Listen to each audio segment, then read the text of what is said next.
Good evening, everybody. So I'm Dr. Namratha.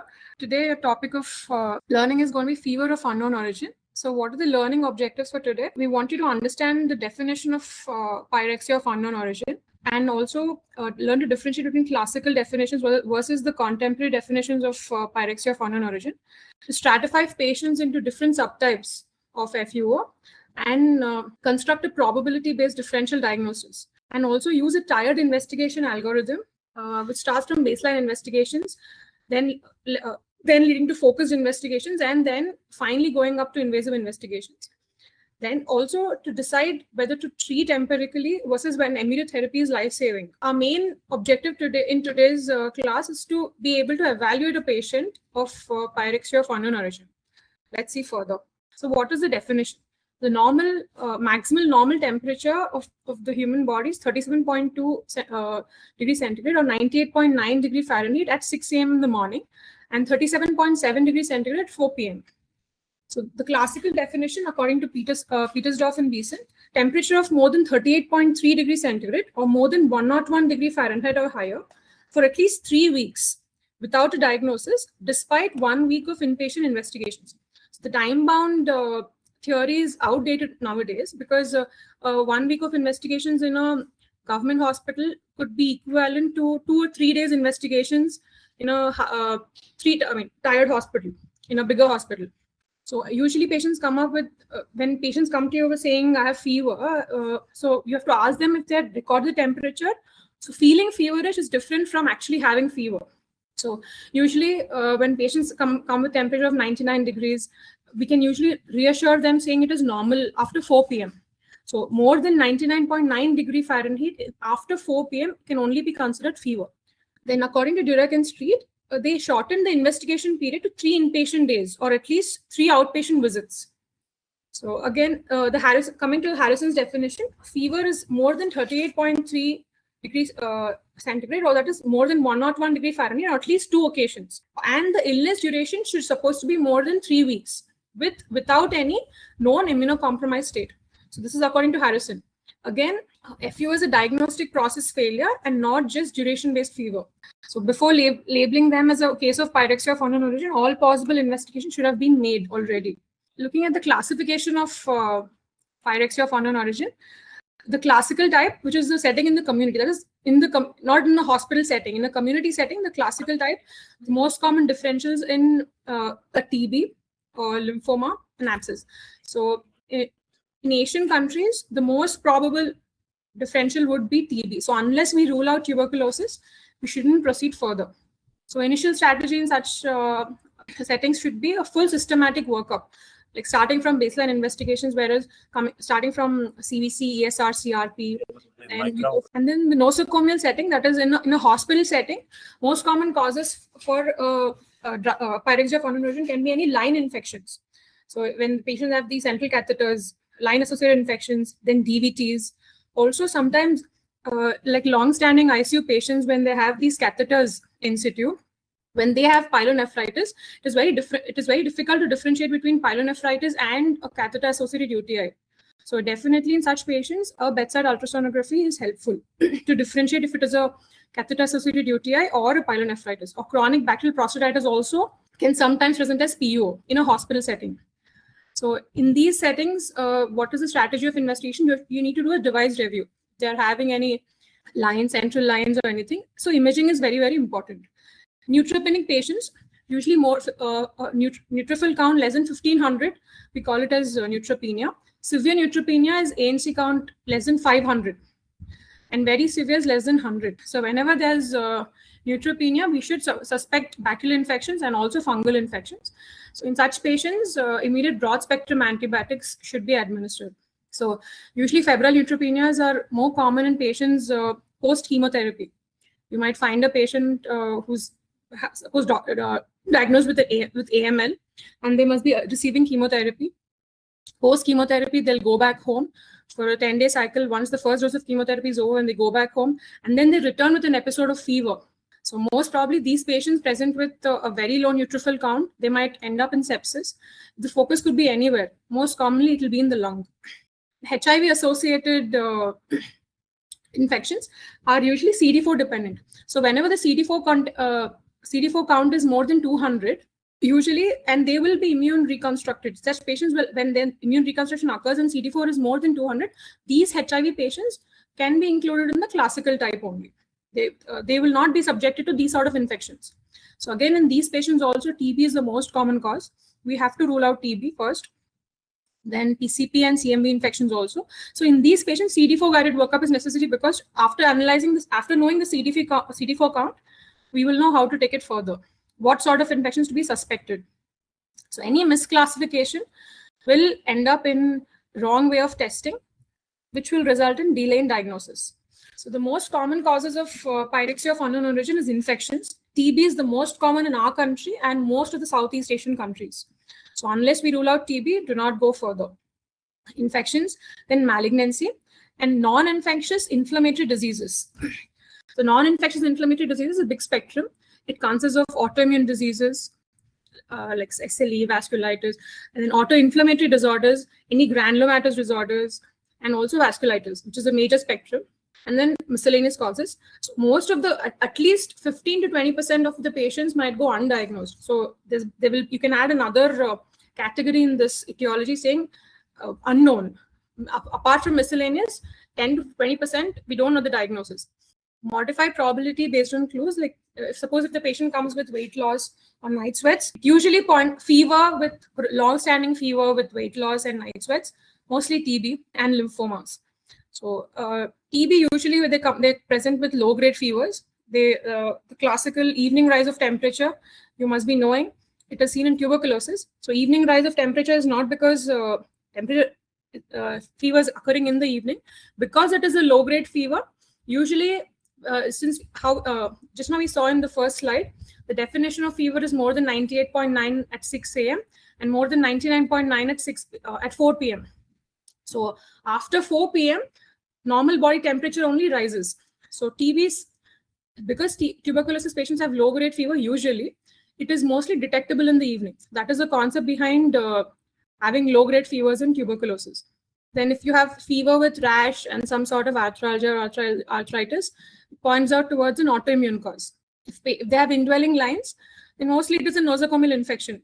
So always update pre-test probability after each investigation. So we call them probable diagnostic clues. So patient comes to you with fever. A thorough physical examination and a thorough history taking will help us find out these potential diagnostic clues as to how to work up further. So infectious causes, tuberculosis is the most important in India. So among tuberculosis, extrapulmonary tuberculosis is most common to be diagnosed of as PUO, because they wouldn't be having classical symptoms like cough. So if there's no cough, you would unlikely that our mind goes in such a way that you think it is unlikely to be tuberculosis. So extrapulmonary tuberculosis is the most common cause of pyrexia of unknown origin in our country. So among the extrapulmonary causes, lymph node is the most common site, then abdomen, and then spine. So investigations for tuberculosis, gene expert is the most sensitive. Actually, culture is the most sensitive, but gene expert is most used widely because of the ease of usage. So sensitivity around 70 to 80%. And then ADA more than 14 pleural fluid suggests tuberculosis. So then enteric fever, usually enteric fevers have stepladder kind of fever. They increase with each time you test it, each day, there's an increasing pattern on fever, and they have relative bradycardia. So there's a specific sign, if you have, you must be knowing during your clinical postings and all, what is the sign called? Please let me know in the Q&A session. Okay, so I want you to tell me what is the sign. Usually fever should have tachycardia, right? So fever with bradycardia, there is a name of the sign. What is it, and what are the conditions you see it? It's classically seen in enteric fever. So actually enteric fever is the most overdiagnosed entity in our practice. Everybody, any general practitioner, even of 1 week of fever, they just label them as enteric fever with one vidal. But the usage of vidal test is not used correctly, because you're supposed to use it supposed to repeat it and then see the rising titers. Only then, and that too in the first week, it is not going to be positive. So blood culture is the gold standard in enteric fever. Blood culture sensitivity is also becoming less because the moment they see fever, most of them are already on third generation cephalosporins. Even in outpatient practice, people put them in cephalosporins already. So any fever without a focus, they just start them on cephalosporins. That's why blood culture sensitivity also is decreased for enteric fever. So endocarditis and tuberculosis, detailed discussion about endocarditis and tuberculosis we'll do in the coming sections. Now malignancy. So what will be the diagnostic strategy if you're suspecting a malignancy? What are the high yield causes? So lymphoma is the most common cause among the malignancies, and then leukemia. So lymphomas can present with, usually they will have low-grade fevers, night sweats, weight loss for a long time. So leukemias, if they're acute, the presentation is more catastrophic. You just have a 15-day history of fever, and they might come with 15-day history of fever. You do CBC, patients will have pancytopenia. They might just present with bleeding or very low ANC count, and they might have a pneumonia or any other infection. So presentations usually in acute leukemias will be it can be very rapid and catastrophic presentation. We'll see. Lymphomas can be a little more, especially the Hodgkin's. So lymphomas can be Hodgkin's or non-Hodgkin's. So Hodgkin's, they will have a more insidious presentation. So what are the investigations we have to do if you're suspecting if it's a malignancy? LDH. Usually LDH will be higher, indicating there's a high cell turnover. And then on peripheral smear, if it is a leukemia, you will see blast. Ideally more than 20% blast. If they're myeloid blast, if more than 20%, we can call it is considered leukemia. And then CT chest, abdomen, pelvis to see for underlying lymph nodes. PET CT to rule out any occult malignancy. Sensitivity more than 90%. So PET CT will, because the FTG uptake, so it will just guide us to know where the focus of infection or inflammation or malignancy is. And depending on that, we can plan a biopsy. So if we see a lymph node, so again, lymph node also significant lymphadenopathy, if it is more than 2 centimeters, persistent lymphadenopathy more than 2 centimeters, you have to biopsy the lymph node and send it for histopathological examination. B symptoms will also be present in lymphomas usually. B symptoms like fever, night sweats, weight loss. These are very classical of lymphomas. So do not delay the biopsy, waiting for lab confirmation. The moment you see a significant lymph node, either on a PET or a CT chest abdomen, just biopsy it. So non-infectious inflammatory diseases, this is another spectrum, which is very important in the present times and also in the future. So these cases are increasing nowadays. So like I told you, NIAID consists of autoimmune diseases, autoinflammatory diseases, granulomatous diseases, and also vasculitis. So autoimmune diseases, SLE. So fever, rash, and cytopenias. It's a female, female in the reproductive age group presenting to you with a fever, like how mala rash. It might not be very classical, and some cytopenias. You have to work up. You have to do an ANA and work up in that line. Then vasculitis. Vasculitis patients. Vasculitis, again, the different types of vasculitis. Large vessel, medium vessel, and small vessel vasculitis, and they will have their respective symptoms. So usually you'll have, in vasculitis, the classic triad, you'll have fever, elevation of inflammatory markers, ESR, CRP will be high, and they'll have constitutional symptoms. And then depending on the kind of vasculitis, they might have those particular symptoms. Like suppose, for example, large vessel vasculitis, when you have giant cell arteritis and temporal arteritis. So these present in a different way. And then medium vessel vasculitis like Kawasaki disease, PAN, they have their own presentation. So in laboratory markers, ESR, CRP are first line investigations, and then depending on the symptoms, we need to work up further. Adult onset Still's disease. So this is actually a diagnosis of exclusion. You suspect it in a patient when usually younger age group, maybe around 18 to 30, or it could even occur in elderly males also, not like maybe around 50, 60 years can also be seen. So we do not jump to a diagnosis of adult onset Still's disease just by seeing fever and rash. So it is a diagnosis of exclusion. After ruling out everything, if nothing is fitting, then you can consider it as adult onset Still's disease and probably give steroids. So they present to you with fever, rash, and then enlarged lymph nodes, or spleen or liver, and then ferritin will be very high in these patients, more than 1,000 usually. So you give a steroid trial only after ruling out infection. So that is also 0.5 to 1 mg per kg. The steroids can mask tuberculosis. So a lot of times when patients come to like private practitioners, they end up getting, first of all, when they come to you with fever, definitely they would have been receiving antibiotics. If 3-week history of fever, for sure there would have been some of the other antibiotic. And then they don't find a clue as to how to work up further. They just push a steroid to mask the fever and satisfy the patient.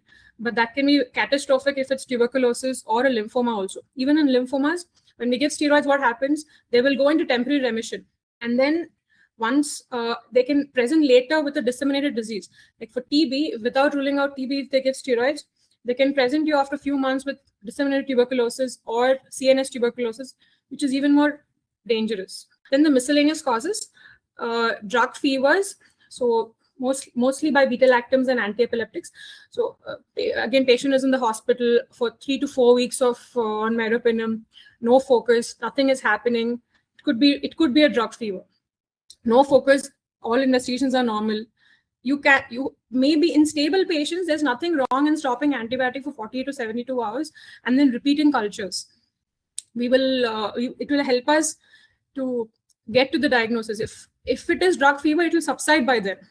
So usually they will cause relative bradycardia, they have eosinophilia, and they resolve within 40 to 72 hours after stopping the drug. So if the patient is stable, if you have more than 3-week history of fever, you're admitted, no other focus, all investigations are normal, do not get scared to stop antibiotics for 2-3 days. Nothing will happen. And thyroiditis also, again, these patients also can have very non-specific symptoms. Thyroid profile can be normal. Pulmonary embolism, they have unexplained tachycardia. So how do we the approach algorithm? So first you have to confirm if it is a true fever or not. For factitious fever, you have to rule it out. When a lot of times when patients come to you with many week history of fever, like few months of fever, intermittent fever, they, like I said, they might feel feverish. Feeling feverish and having fever are two different things.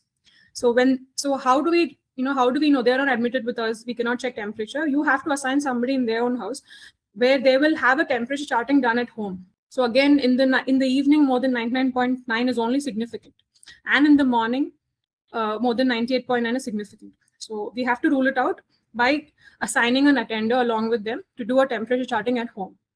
So next step 2, a detailed history plus a physical exam.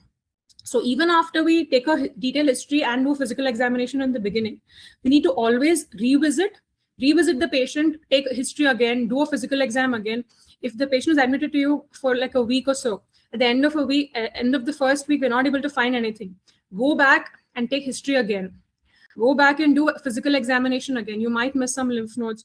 You might not have examined properly in the first go, or the patient might have developed new symptoms after a week. So go back and revisit history and physical exam.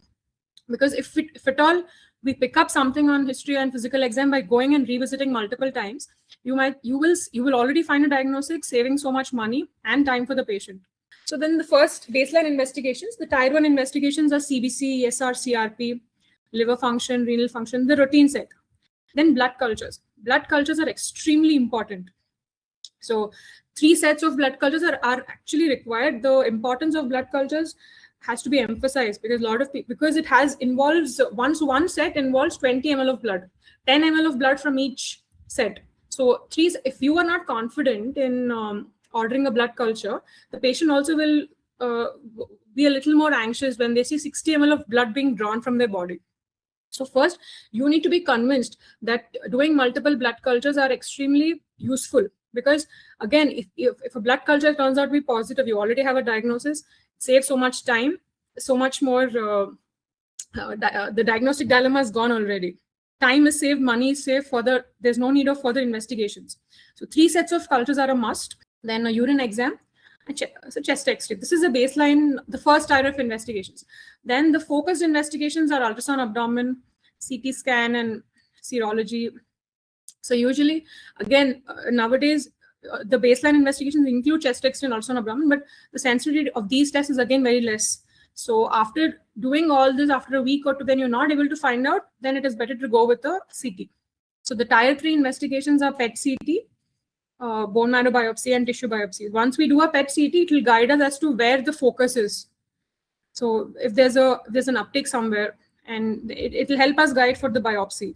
So golden rule, tissue is the biopsy as early as possible.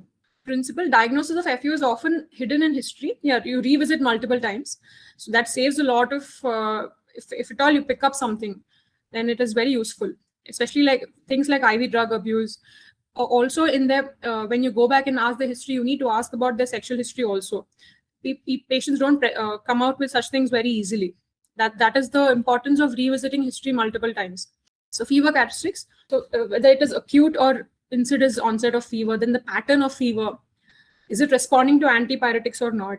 So all these kind of give us clues to, depending on the pattern of fever, we can identify which, if it is an infection or not, what sort of infection. Exposure history, like travel history, if you're traveling to countries in Asia, usually if the patient is from the Western countries, usually travel history is very important for them. Because when they come to countries like ours, they would have had, can get contact with malaria, scrub typhus, leptospirosis. So again, occupation-wise, farmers have more risk of zoonotic infections. Drug history, antibiotics, antiepileptics. Antibiotics, like we've seen, beta-lactams are most common for drug fever. So again, if there's significant weight loss, first rule out tuberculosis, then rule out malignancy. So once we get a certain set of clues as to how to work up further, then again, you revisit history, gather all these clues, and they will help you reach a diagnosis. Physical examination, beyond routine physical examination is required. So fever, we document the temperature charting. Pattern of fever is extremely important. Then you look at paloictus, clubbing, lymph nodes. We have to pick up more than 2 centimeters. You have to biopsy. Liver and spleen have to be palpated, and then look for murmurs if you're suspecting endocarditis. Endocarditis also, it's become lesser in incidence because of they can be picked up very early because of echocardiography and blood cultures. Earlier it wasn't like that. Then you look at the skin. Look for rash. If any rash is there. Then eschar is very classical for scrub. So focused examination, look at the spine. If there's any tenderness that points out towards pot spine or any hidden abscesses. So basically a thorough physical examination, right from head to toe, is extremely important. And a very good history. And all these can be revisited multiple times. After 3-4 days, go back and take history. Again, go back and examine the patient. So in the baseline investigations, interpretation matters. CBC, if there's neutrophilia, more likely to be a bacterial infection, and if there's lymphocytosis, mostly it is TB or viral. And fever with pancytopenia, you think of HL. So fever, pancytopenia with elevated liver enzymes, or any abnormal LFT with very high ferritin, mostly HLH. Then ESR versus ESR is mostly, CRP is more acute. So to pick up acute infections, acute events, there will be a rise in CRP. ESR is more for chronic illnesses. So TB, any autoimmune causes. LFT clues, if there's more high ALP, could be infiltrated diseases into the bone like TB, malignancy. So blood cultures, so they have to be taken irrespective of whatever you suspect. Blood cultures have to go. At least 3 sets of blood cultures are a must, especially suspected endocarditis and persistent unexplained fever. Minimum 3 sets from different sites, and before antibiotics. Before antibiotics, there is no point in taking a culture after giving a shot of meropen. It's not going to give us anything. So blood culture before antibiotic is a golden rule. So 20 to 40% can be positive. So, and also when you interpret the culture report, you have to identify if it is a true pathogen or a contaminant. Again, a single culture is has a very low diagnostic yield. Suppose you take a set of 2 cultures, and then you start the patient on antibiotics. After 3 days, again repeat. So there is no harm in repeating cultures. Then imaging.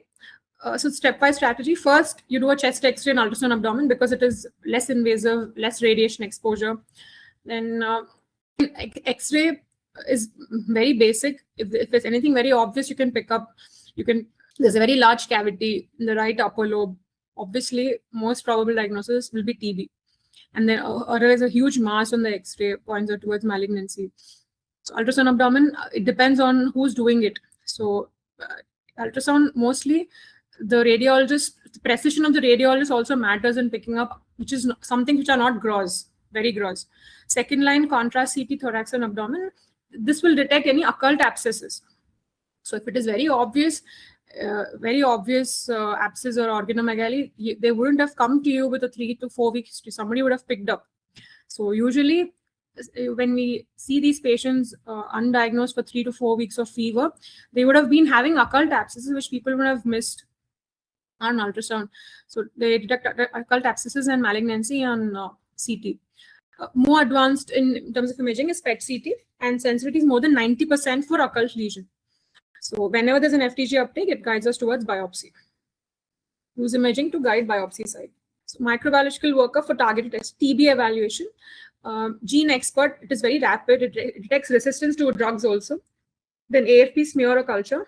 So AFP smear or culture is also important in to detect non-tuberculous mycobacterium, where AFB can be positive, but still it is not tuberculosis. So in such cases, culture will help us. Serology, dengue, leptospira, brucella, serology has to be done for these things. Then malaria, peripheral smear plus rapid antigen. Rapid antigen is very low diagnostic yield. So peripheral smear ideally. Very rarely will pick up on peripheral smear, but India being endemic for malaria, somehow a lot of physicians, when they don't find anything, they end up giving them a 3-day course of anti-malarial because it is, sometimes it works. If it works, very good. Then for endocarditis, repeat cultures plus echocardiography. The thing is, there can be a lot of false positive in these serology panels. That is the major pitfall.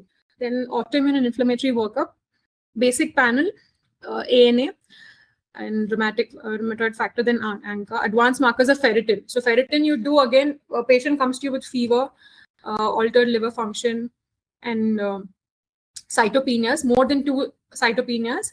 Then you order ferritin for sure to rule out HLH. So adult onset Still's disease shouldn't be labeled as it is. That is a diagnosis of exclusion. If nothing fits, everything else is normal, then you can put it in that bracket. Complement levels to diagnose SLE. So if you see a patient with fever, rash, arthritis, cytopenias, high ESR, then all this probably points towards any autoimmune pathology, like maybe SLE. So for such patients, after ruling out tuberculosis and malignancy, then you can do a trial of steroids, only after excluding infection and also malignancies. So lymphomas also have to be excluded before giving any trial of steroids. They can temporarily mask the illness. They can go into remission. And then later, after a few months, patient can present to you with a disseminated infection. Then bone marrow. What are the indications? Indications will be unexplained cytopenias. If you suspect any leukemias or lymphomas, leukemias usually in the peripheral smear itself should pick up, but then you do a bone marrow invariably to send for genetic testing and all the cytogenetics. Then HLH, malignancy infiltration, you can see if you're doing a bone marrow. Then granulomas, hemophagocytosis. 20 to 30% is the yield in these selected patients. So tissue diagnosis is gold standard. What are the biopsy sites? Lymph node, liver, temporal artery and giant cell arteritis. Principal histopathology gives definite diagnosis. When to biopsy early. When there's persistent lymphadenopathy, just don't wait. Do a biopsy. And if at all imaging is showing focal lesions. So even GCA also, if you're suspecting, you use an ultrasound to see where the focus is, and then you biopsy that. And then before taking the biopsy, you can still start steroids in these patients. Goal to know, never treat blindly when tissue is accessible. Always biopsy and then treat. So this is an empirical therapy of when to start antibiotics. So invariably, fever of more than 3 weeks, invariably after in practice, usually take cultures and start antibiotics. You can start antibiotics after you take cultures. But avoid empirical therapy unless indicated like hemodynamic instability. So these things are really not followed in general practice. So we cannot wait for the patient to go into full-blown sepsis for us to give antibiotics. Neutropenic FUO, you have to start anyways. And strong infection suspicion, you have to start. So empirical regimens, usually we give a broad spectrum beta-lactam, like piperazine, tazobactam, or meropenem, most commonly, followed by atypical cover. Doxycycline will take care, doxycycline or azithromycin, but azithromycin, post-COVID, there's a lot of resistance, and macrolide antibiotics are prone to have resistance very fast. And after COVID, azithromycin has been used left and right. For atypical cover, ideally doxycycline. And then also antifungal cover, especially if the patients are immunocompromised, it is very much required. Fluconazole, voriconazole. So empirical therapy, they say avoid because it reduces diagnostic yield. But at least if you make sure you send 3 sets of cultures, then you can start. So you start smart and then de-escalate. You even if you're starting a high-end antibiotic, if the patient is responding, you can always de-escalate. So when not to start antibiotics, if it's a stable patient and no infection focus, ideally do not start. So when to start? Sepsis, neutropenia, unstable vitals. De-escalation strategy, you review cultures at every 48 to 72 hours. And then if you stop again, how do you stop? If at all you don't find any focus after 3 to 4 weeks of investigations, just fever. Maybe they've been on IV antibiotics for a long time, maybe because most commonly we use beta-lactams. So when you stop for 40 to 72 hours, 2 to 3 days, just stop it. If the fever comes down, maybe you can call it drug-induced fever. So common error, prolonged empirical antibiotics might mask diagnosis, especially if it is drug-induced fever. So neutropenic FUO, so neutrophil count less than 1500, we call it neutropenia. Less than 500 is severe neutropenia. So definition of neutropenic FUO is ANC less than 500 plus fever more than 38.3 degrees centigrade. You have to act very immediately. So these patients, they come with a neutrophil count of 400. So it is they're prone to very resistant infection very resistant organisms. So immediate action is extremely important. You start IV antibiotics. Just higher antibiotics is better for such patients, because now you see an example. You have a patient with AML. They've undergone chemotherapy for they finished 2 to 3 cycles of chemo, and then they come back. When they have febrile neutropenia, you cannot start off with ceftriaxone. It's not going to work. So in such patients, higher end antibiotics are preferred. And you add vancomycin if there's suspected MRSA ring, if they have any lines in situ. So you have to cover MRSA, so you add vancomycin. So other cover for MRSA is also vancomycin, linezolid, and also daptomycin, but that is not usually used if you're suspecting a lung infection. And then antifungals after 4 to 7 days of persistent fever, voriconazole or Ampho. So antifungal therapy, you start when there's persistent fever more than 5 to 7 days, despite antibiotics. And there's neutropenia and ICU patients also, you give a fungal cover. So drugs and dosages, you can always refer. So monitoring, renal function has to be monitored if you're giving amphotericin. And liver function has to be monitored if you're giving azoles. Steroid use, so mostly 3 to 4 weeks of fever, I think 50 to 60% of patients would have received steroid by their private practitioner. Because to mask the symptoms and to satisfy the patient, they would have been using a steroid too. So again, drugs, usually methylprednisolone, if you're giving it at 500 to 1000 mg IV once daily, it's called pulse therapy. So high dose corticosteroid given over short duration to rapidly suppress inflammation. So you give it for 3 to 5 days, most commonly 3 days, and infusion time is over 30 minutes, or over 1 hour you can give it. So common indications for pulse therapy is vasculitis like GCA, ANCA vasculitis, any SLE flare also. You can give CNS lupus nephritis, and severe autoimmune diseases, you can give pulse therapy. So before giving a pulse steroid, always rule out infection, or mainly always rule out TB and malignancy, lymphomas. So when to use these pulse therapy in severe disease or organ-threatening involvement like CNS involvement in lupus, or followed by oral steroids, prednisolone 0.5 to 1 mg per kg per day and then taper it slowly. Pre-medication it is optional, but you can give a PPI because it can cause some gastritis. Contraindications, pulse steroid therapy is active uncontrolled infection, uncontrolled diabetes because they can cause hyperglycemia, and severe hypertension. Main contraindication is also infection, tuberculosis. So diagnostic criteria for HLH. So fever, persistent fever more than 38.5, splenomegaly, clinically or radiologically enlarged spleen, more than 2 centimeters below the costal margin at least. Then cytopenias, more than 2 lineages, HB less than 9, platelets less than 1 lakh, and neutrophils less than 1000. So at least 2 lineages, you should have cytopenia. Then fibrinogen is less than 150 milligram per deciliter, and hypertriglyceridemia. Triglycerides more than 265. And the hemophagocytes should be visible, at least you will find them in the bone marrow or spleen or lymph nodes. Again, might or might not be present. Then always ferritin is elevated, more than 1000 usually. More than 10,000 is highly suggested. Elevated soluble CD25 receptor, that is more than 2,400. So all these are diagnosis clues to help us diagnose HLH. Now sepsis. So sepsis in FUO, we have to recognize it and manage it. So according to the recent surviving sepsis guidelines, you start broad spectrum IV antibiotics after taking the cultures earlier it used to be 30 minutes. But according to the recent guidelines, they say you can wait for 3 hours, but culture before antibiotics is extremely mandatory. Fluids 30 ml per kg, colloids are not indicated at all, only crystalloids. So fluids are extremely important. Broad spectrum antibiotics after culture.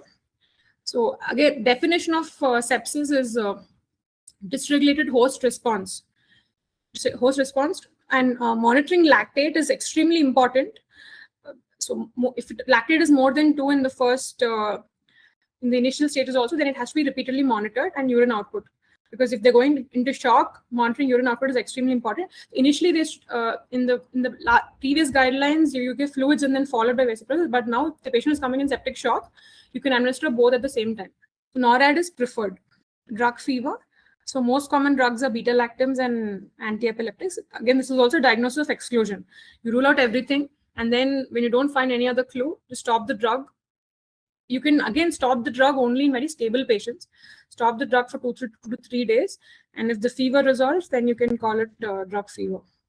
And when you stop it, it usually resolves in 40 to 72 hours. So when to stop investigations? So if it's a stable patient, no alarming features, except 10 to 15% of patients with PEO remain undiagnosed. But if it is a stable patient and no alarming features, they tend to do well in the long run, even if nothing gets picked up.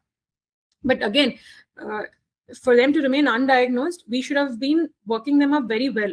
Only after you work up very well and rule out everything, then you can label them as undiagnosed, or only those people should remain in those 10%. So we shouldn't be missing anything for them to land up in those 10%. And they resolve spontaneously. So these stable patients with no alarming features, just fever, even if nothing is found, it's not coming down with steroids or antibiotic, whatever, they tend to do well in the long run if they're stable from the beginning. And then you follow them up periodically. Clinical reasoning framework. Okay, first you confirm fever, and then you categorize FUO into the categories which we've studied in the beginning. Then you generate differential diagnosis.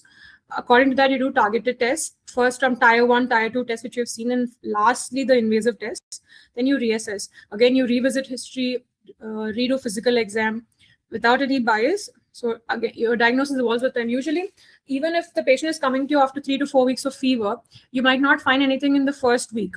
But then after the first week, they might develop the symptoms which will point out to a specific cause after a week when they visit you. So initially, they might have no symptoms. And when you label them, even if you label them as PU, later on, they can develop some other symptoms, pointing out towards a specific cause. That's why revisiting history and doing physical exam again is extremely important. Diagnosis evolves with time. So now we'll see case-based approaches. Why case-based learning is important here is because it mimics real-life clinical uncertainty, and it enhances diagnostic reasoning. So do not jump to any diagnosis early. A stepwise approach is extremely important. So case 1, it's an initial presentation of 45-year-old male, fever of 4-week duration. Associated symptoms are weight loss and night sweats. And the vitals are stable. Vital stable meaning BP and saturation, everything is stable. Initial differentials, tuberculosis, because it's a prolonged history with weight loss. Most common disease to be thought of in India is tuberculosis. Unless we rule out, do not go further. Then lymphomas next. Any chronic infection like hidden abscesses. Next step. Participant can actually answer Q&As. I mean, they can interact if they have any. Right, so I cannot see the Q&A window, so actually, please post your questions in the window. There is previously Dr. Ajay Bandaru has answered L-abstain fever when you asked for what are the other fevers. You remember that slide? Answer the relative bradycardia. Yeah, relative bradycardia. No, I asked for the sign. Like, what is that sign called? Fever with, usually fever has tachycardia, but fever with bradycardia, there's a specific name. And there are a lot of infections presenting with fever and bradycardia. So please let me know in that comment section. The categories, madam, of the PUO. What are the categories, madam? I missed the first few slides. Okay, well, let's just go back to this. So Dr. Ajay is asking, is this what you're asking me? Classification. Yeah, what are the, So Categories of sorry, what categories, sir? PUO. Categories of FUO. What are the different types of FUO? This is the different the classification of this one. Classical type, which is in the community setting, most common is TB. And in the hospital setting, what you have to suspect mostly. So these definitions are only for us to understand how to proceed further. So if the patient is not admitted, he's coming to you, there's no hospital visit for him in the last 2 to 3 weeks also. He's coming to you with fever for 2-3 weeks without having any admission, no line. So mostly in the community setting, TB is most common, followed by lymphomas or any hidden abscesses. In the hospital setting, sepsis, drug fever, because we'll be pumping them with antibiotics, and DVTs. They will be usually missed, DVTs. That's why a thorough physical exam will give us more clues. Dr. Lal said Faggot sign. The question. Yeah, okay, good. Faggot sign, and what are the other diseases which will fit into this sign? So dengue is very common. With bradycardia, in routine practice, we see in dengue, sometimes malaria, but like a little rare. Q fever, brucellosis, typhoid is most common again. Any viral fevers can have bradycardia actually. Yeah, we'll conclude for today. So if there are no questions. Anything left? Probably we can have a quick recap in the next session class. Before start. Next class. If anyone has any questions, please reach out to us. Either you can reach out to the support team, or we will share faculty's details with you so that you can clear your doubts. Thank you. We'll meet next week at same time. Thank you.